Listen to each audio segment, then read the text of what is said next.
Well, all things considered, a fairly muted session for Euro FX today. However, it did manage to climb to four session highs today in the US session.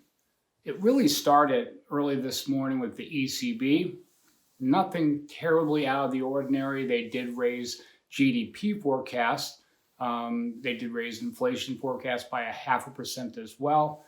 They said they're going to keep the pandemic emergency purchasing program in place as expected.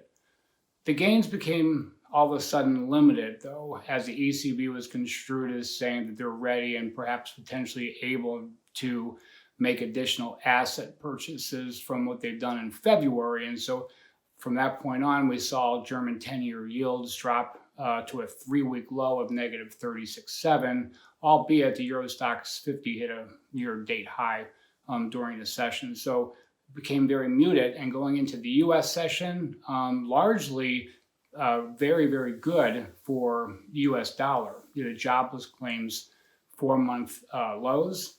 Continuing claims came out at 11.5-month lows. COVID 7-day average infection rate as of yesterday was a 4.75-month low. That said, the S&P 500 pierced through 3-week highs, and 10-year break-even yields were at a 6.5-year high. And so that really offset some of the move that we saw in the morning. However, towards the end of the session, the Euro FX did manage to close at or near its highs of the session. When it comes to volatility, nothing out of the ordinary. You look at 1-week vol, it's on the low end of average of where it has been over the week. And it's a little bit to the left side of average for a 1-month basis. At the money vols came off moderately today. When talking about downside strikes, the put wing was lower, and so was the call wing.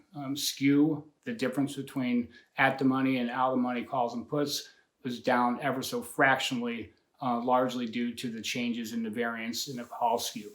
Option volatility was about average for the day, and highlighting March end options, seeing pretty good volume in the 119 half strike as well as the 120 call.